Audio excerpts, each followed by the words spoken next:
I don't know if anything's changed, so I'm going to ask for your patience this evening as I get to my points.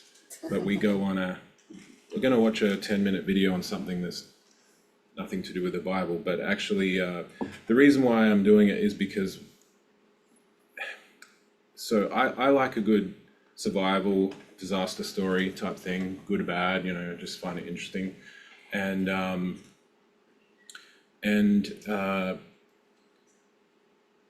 I don't, whatever I'm watching, I'm not automatically translating it to spiritual stuff. But this particular type of activity or sport, when I was watching these stories, it was just like very, very powerfully sort of speaking to me as some spiritual lessons. And you'll see why that's really all. It's not actually a difficult to understand talk. It's just bit of a roundabout way to get there, but it's just some very specific things that it brought out to me. And the sport is cave diving, where all your nightmares are rolled into one sport and can come true, because it's, well, we all know what this is, right? It's water underground in caves with tight spaces and darkness, and I mean, what could go wrong? But actually, I was watching one thing, and it said that the death rate of cave diving is 1,000 times that of scuba diving. So it doesn't sound very good. It's mazes of tunnels. Many times, cave divers are trying to discover things that have never been discovered, and that's what drives them. And if you think about it, it's probably the last places that have been explored on Earth is these, if you didn't know, these caves go for miles and miles. And in the Florida Panhandle, South Georgia is a place that's riddled with them everywhere. So like we've swam it somewhere on the way down to Tampa Bay or whatever. It's Blue Springs or something, and you can swim there, but also there's serious cave diving.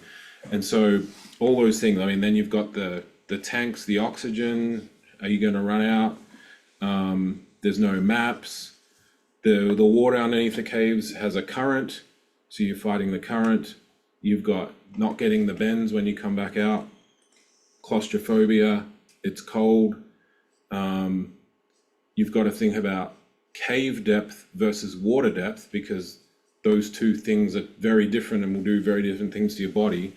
And then there's the communication and the human element to surviving it, communication between divers and things like that. And it's a very interesting sport as well with stories, because when something bad happens and someone dies or is lost, whichever of those scenarios, you actually never really find out what happened, because you can't communicate underwater easily or at all. And so there's always these mysteries that happen. And and really, just to summarize it, the two things that, and by the way, it was good. There was a gift that I'll probably talk about that we heard this evening, which was like mind-blowing, specific about some stuff I'm talking about here. But it's really about following the guideline, as you'll see in the video, and the plan. And as we go through it, I'm not going to relate everything spiritually and all that. It'll be very obvious. So I'm just going to show the video, talk a bit about it, and then read some scriptures with a few things. And it's really about, following the plan and not deviating, and then also trusting. Because what happens is when things go bad, it's because the diver, they just decide they just lose trust in something that's like designed, and the rules and the guidelines and how you should do it. They believe in it all until a specific thing and a specific scenario makes them lose trust, and then it all goes south. And sometimes it's caused by when there's oxygen issues or something like that, like your brain actually goes crazy and you like start doing stupid stuff. I think it's like with hypothermia, where in the last stages, you'll take off all your clothes because you think it's too hot, and just crazy stuff like that. So anyway, yeah, if you could, it's a video in Firefox, yeah, and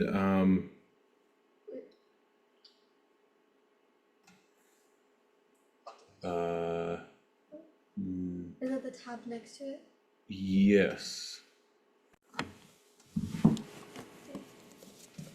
Yeah, and can I squeeze in there? Because In the 1960s and 70s, as scuba diving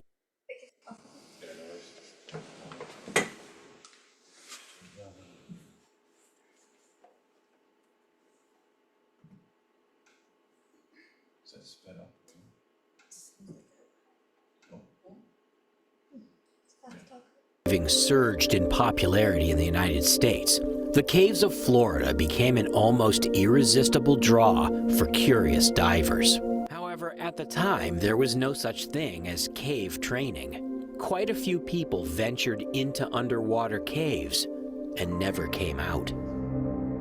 A Florida math teacher named Sheck Exley was among those exploring the Florida caves. He began analyzing what went wrong when people perished in caves and developed a set of rules for cave diving that would help prevent the most common mishaps. In 1979, he published a short book, Basic Cave Diving, a blueprint for survival.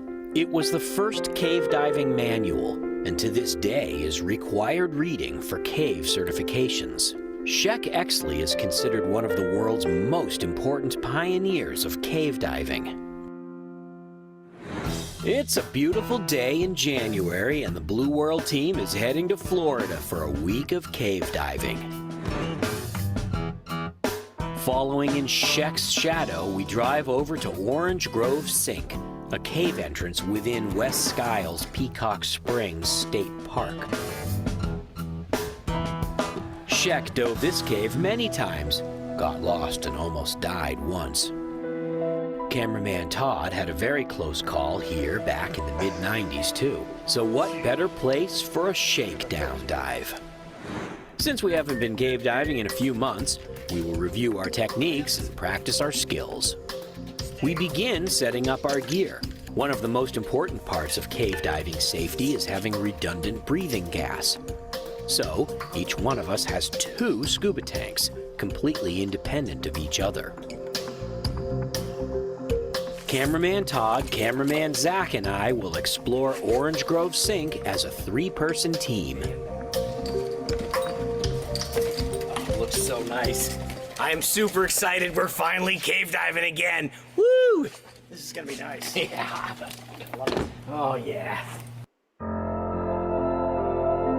I have a funny feeling that when I get back, I'm gonna be covered in that duckweed. We huff our gear down the steps to the water. Back in Sheck's days, there were no nice steps here. We don our tanks on our sides, a configuration known as side mount. This style of diving didn't exist back in Sheck's day, but it has a lot of advantages. Soon we drop below the water's surface and head down towards the cave entrance. Side mount allows us easy access to the tank valves underwater and creates a lower profile so we can easily fit through small openings in the cave. It's also more comfortable than tanks on our backs. Todd will be in charge of the line. Cave divers must always have a continuous guideline to the entrance of the cave to be sure we can find our way out. So, we begin by tying off a reel to a tree branch. Then, we follow Todd into the cave.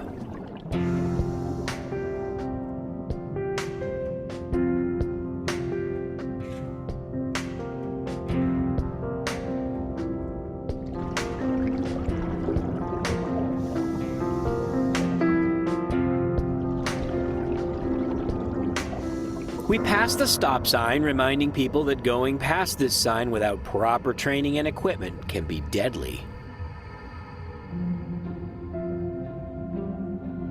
Soon we reach the permanent guideline where Todd can tie his reel. Once Todd has tied into the main line, we now have a continuous guideline out of the cave. Very important. Now, you might ask, why doesn't the permanent guideline go all the way back out to the light? Because open water divers might be tempted to follow it into the cave without proper equipment and training.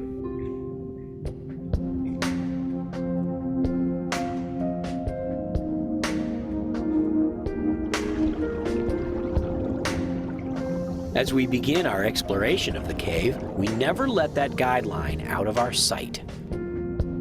One of the ways we keep the guideline in sight is by not kicking up any silt. We stay up off the bottom and we use a high frog kick. That means we keep our knees bent a bit so our fins stay high off the bottom, and we use a frog kick that directs water backwards, not down. This is not as powerful as a flutter kick, but it creates less disturbance of the set. Redundancy is the cornerstone of cave diving. And if there's one thing you definitely need redundancy on, it's lights. There is zero light in a cave. If you lose your flashlight, you are totally blind.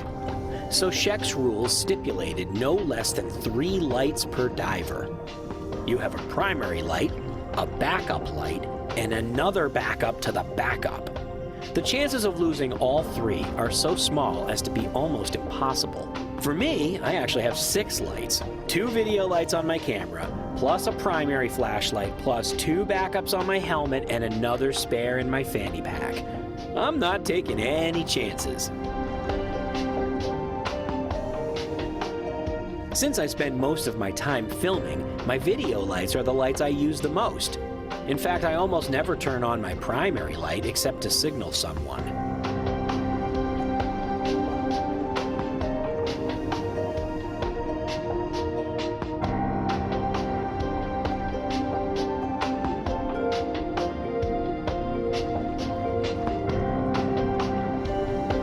We've chosen to explore one of the shallower passages in Orange Grove.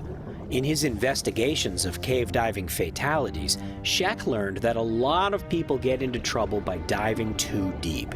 In fact, both Todd and Sheck had close calls in this very cave by going too deep. Hey everybody, have you subscribed? You know we only put out like 1 episode a month.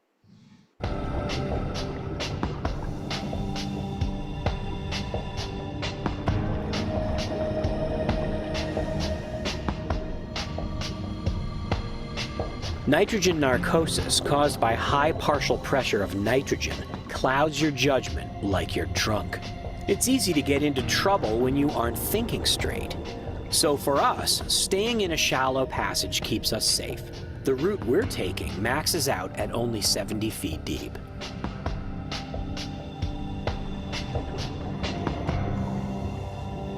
Another rule that Sheck proposed is the very famous rule of thirds. This cave diving tenet states that you can use up to 1/3 of your gas supply to go into the cave, then you turn around. That means that you have 2/3 of your gas remaining when you turn. It should take another 1/3 to get back out of the cave, leaving the last third as a reserve in case you have a delay or a failure to deal with. We call this turning on thirds.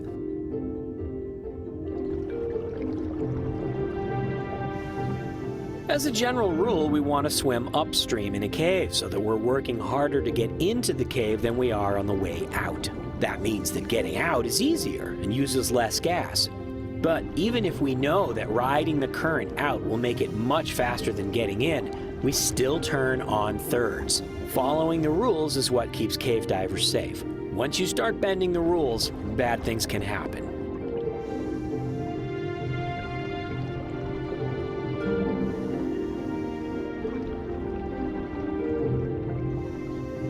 Todd signals that he's hit thirds and it's time to turn around. We're about 900 feet into the cave. So now we start heading back, and if we did a good job with our frog kicks, the water will still be nice and clear on the way out. There isn't much flow in this cave, but we are going with the flow on the way out, so it's a little faster than going in. We don't get lost because we're following that line, the same line we followed on the way in.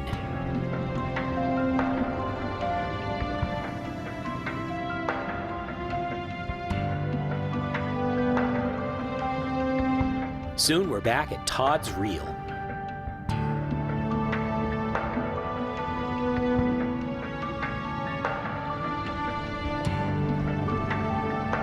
He unties the reel and winds it up as we make our way back up into the cavern zone.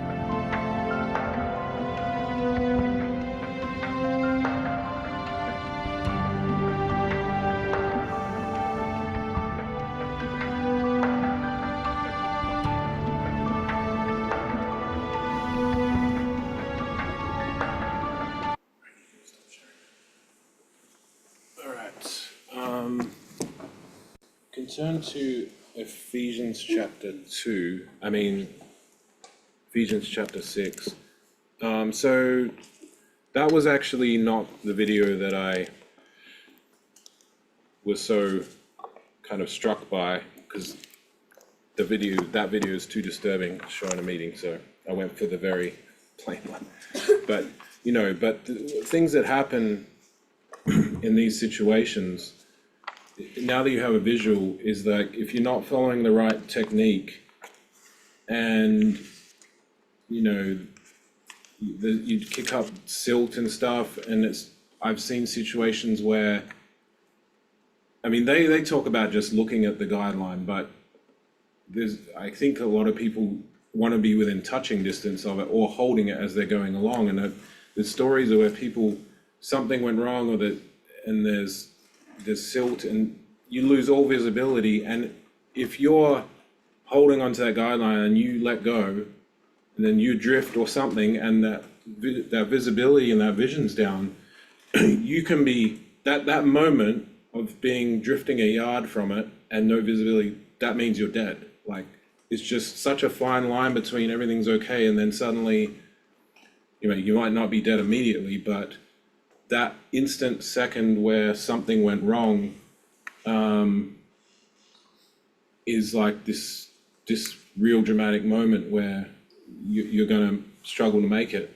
And by the way, that guy Sheck that set all the diving standards and all that, he died trying to set a record for going the deepest cave dive. So it just tells you that if you don't follow your own rules, or the rules that help you survive, then you're also going to succumb. So, there's all those stuff that you saw, the currents, you saw the guidelines and the wires and entanglement, and there's things called permanent lines, which you saw in there, and then there's the temporary ones, and the permanent one is the established official one that the ultra professionals have put in, that's trustworthy. It stays there the whole time, and it's where we heard a gift about going off the path or off the line, and actually said and changing it. And what divers will do is like they'll go off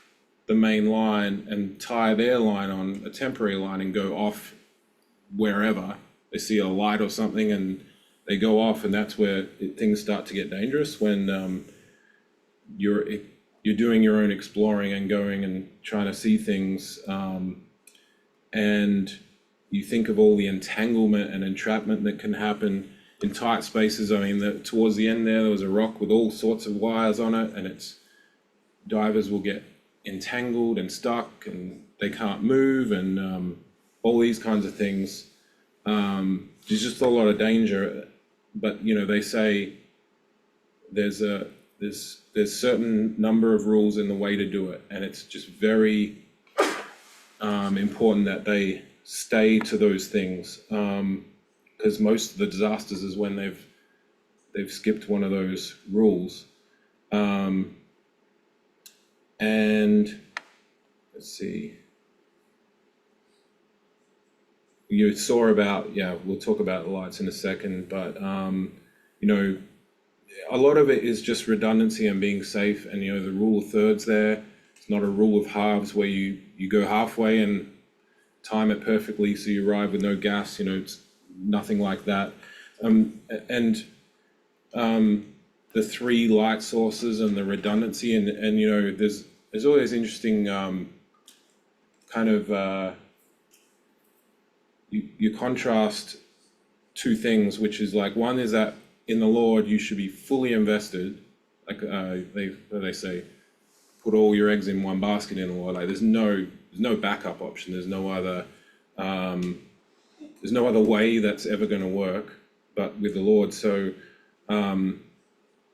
you are fully committed to one thing, but having made that commitment, you have this thing called redundancy. Does everyone know what redundancy means? Like, yeah, it's in IT a lot. Like in if if you've ever seen your favorite website go down, it's usually because, well, something bad's happened, obviously, but the backup plan or the failover systems didn't work, because like there's always two of everything at least. The same in aircraft, there's multiple sensors, so if one sensor fails, that you still have something working. Same with the internet, if a server goes down, the other one automatically comes back up and you don't even notice. And so anyway, having committed to the Lord, all your eggs in one basket, but then you do this thing called redundancy, which is kind of almost the opposite. It's like you are doing multiple things to ensure your spiritual safety, and which we're all familiar with, making sure we're doing all the things we should be, but like even being so careful as to not take a step in a bad direction, that first step may not be bad at all. It may not appear bad. It may not be bad. It may even be something we can do. But in our special situation, it may be a bad choice for us. There's harmless things that maybe lead in a bad place. So it's all about doing everything we can to assure our safety and our walk in the Lord, and being very thorough, and almost like having a very large buffer between us and danger, like not roaming around up to the edge of danger, but having that large buffer. And those are all decisions that we have to make for ourselves. It's all about prevention and just ensuring that the next step. So in the situations where cave divers die, it's because like they're 1 second away or one action away from it being really bad. And so in the Lord, we never want to be just one step away from disaster.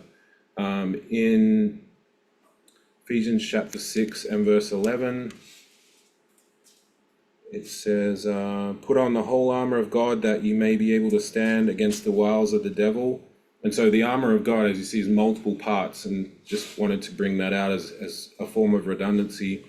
So verse 13, wherefore take unto you the whole armor of God, that you may be able to withstand in the evil day, and having done all, to stand. And that phrase there, having done all, like having done all the redundant things and all the safety checks and all the preparations and the preventions and all those things, it says like once you've done that, you stand and you put that into action. And verse 14, stand therefore having your loins girt about with truth, and having on the breastplate of righteousness, and your feet shod with the preparation of the gospel of peace. Above all, taking the shield of faith, wherewith you shall be able to quench all the fiery darts of the wicked. And so doing everything you can to prepare for the trials of this life, and avoiding the things that will make you fail, and not being thorough, not taking things seriously, being lazy, all these different traits that could cause us problems. And the armor is obviously a defensive thing, but it can be thought of as well as sometimes it's sort of offensive, right? Faith and these kinds of things that it describes in the armor can also be used as on the offense. And so just the point there is that he didn't say have your feet shod with the gospel and you'll be right. There's multiple elements to the armor of God. And even going back to war and offense and defense and offense, it's as I understand it, good practice to have diversity in your plans, multiple ways, so that again you have redundancy and you haven't put everything on this one particular strategy, but you're covered and protected in all different ways. Proverbs chapter 3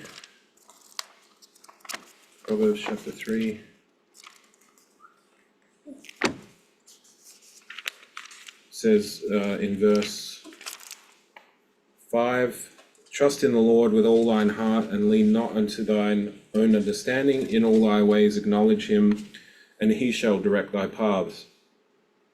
And just the piece here is your understanding, because it's kind of hard to tell you the conviction I had when watching these videos, because I don't want to go into details, but the conviction was just like that these people, all they had to do was follow the constant procedures, the known way to survive, and the rules and all this. And as I said at the start, so like, it's all good, yeah, we believe in that. But then it just took one situation where they just were like, oh, I don't trust that. Like, I see that over there, or this is a much better thing to do in this situation. And then it's all over. And that's, to me, very relevant in our walks, each of us, because we do come into those situations where it's like, suddenly we have a different challenge that makes us maybe rock our foundation and make us think, well, maybe for this one time, I need to do something else that's not trusting in the Lord, but leaning in our own understanding.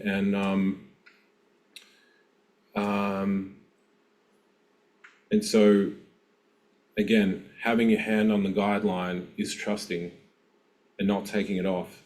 And I'll read you a quote on this cave diving. One of the leading causes of fatalities in near tragedies in cave diving involves the failure to follow a continuous guideline. This can occur when divers penetrate a cave without running a line from open water to the permanent guideline, or transfer from one line to another without installing a gap or jump line. To ensure maximum safety, each segment of the dive should have a line installed that allows divers to follow it in total darkness. Because you watch these videos and you sort of think everything's lit up, but it's obviously not, unless it's shine a light on it. So if you think about, imagine you didn't have any torch down there, there was no light, you would literally be relying on having your hand on that guideline, and that's really how it works. That's how the safety is. It's like the line setup has to be there and has to be followed. Also, it makes me think of some of these stories where the cave diver becomes completely disoriented. Yes, they're not in contact with the guideline, but it's even worse because there's no visibility. There's silt. The problem with silt, by the way, is that if it gets kicked up, it's there for hours. It's not like you just wait 3 minutes and then it dies back down and you can see again. These divers, they can't get any silt kicked up because that's it. Their gas will run out before the silt goes down. So, you got this situation where they are spatially disoriented, like they can't see anything.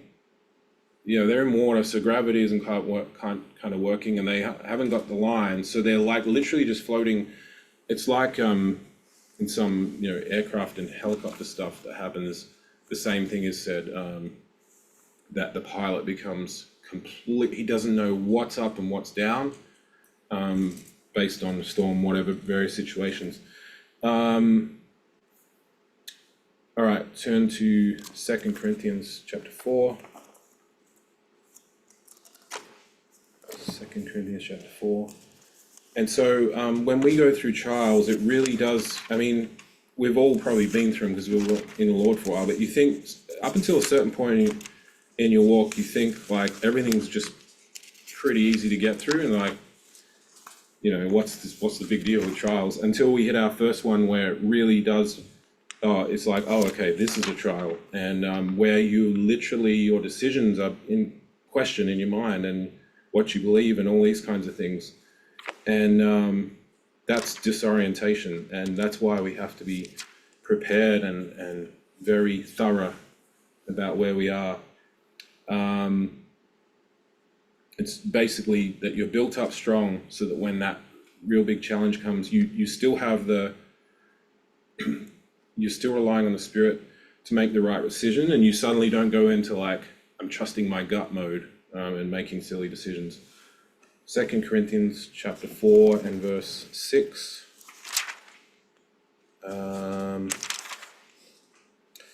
For God, who commanded the light to shine out of darkness, has shined in our hearts to to give the light of the knowledge of the glory of God in the face of Jesus Christ. But we have this treasure in earthen vessels, that the excellency of the power may be of God and not of us. We are troubled on every side, yet not distressed. We are perplexed, but not in despair. Persecuted, but not forsaken. Cast down, but not destroyed. Always bearing about in the body the dying of the Lord Jesus, that the life also of Jesus may be made manifest in our body. And so that we carry forward this great testimony that we've been given.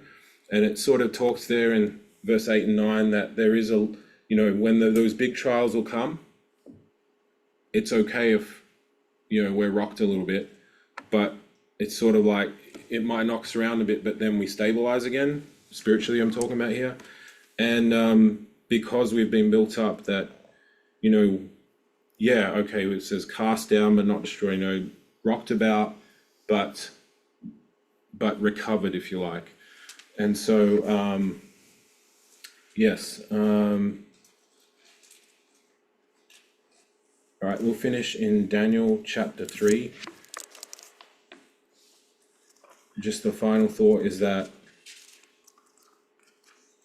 some of the stories I watch, where it looks really hairy, and you're just thinking, oh, this guy's dead. And then they survive, and it's often because they stuck to the plan and they really weathered the storm. And then at the end, there was sort of vindication or reward of survival, I guess. But just thought I'd read two verses here from the story of, Shadrach, Meshach, and Abednego, in terms of them, what an ultimate survival story, and trust and staying the course, because they didn't do anything but worship God as they were supposed to. And thrown into the fire, miracle, etc. But just to read I think it's Nebuchadnezzar's response here. So Daniel chapter 3 and verse 28. Then Nebuchadnezzar spoke and said, "Blessed be the God of Shadrach, Meshach, and Abednego, who has sent his angel and delivered his servants that trusted in him, and have changed the king's word and yielded their bodies, that they might not serve nor worship any god except their own. Therefore I make a decree that every people, nation, and language which speak anything amiss against the God of these three shall be cut in pieces, and their houses shall be made a dunghill, because there is no other God that can deliver after this sort." So what an amazing testimony and vindication, but really a testimony unto the Lord, as they went through these trials, and then were recognized, that what did it say in verse 28, that they trusted and yielded their bodies. And so talk about making the ultimate sacrifice. They were prepared to die to do what was right in the Lord. And so as we think about the trials and tribulations that we go through, and the things that we encounter when we're spiritually doing the right thing, in the end, there's eternal life waiting. There's a full testimony, the testimony that we're all going to be raised up, that we're all going to be, have that life eternal. And all we have to do, even though it can be hard sometimes, is just stick to it and do all the things to make our walk safe, so that we can overcome. So I'll leave it there. And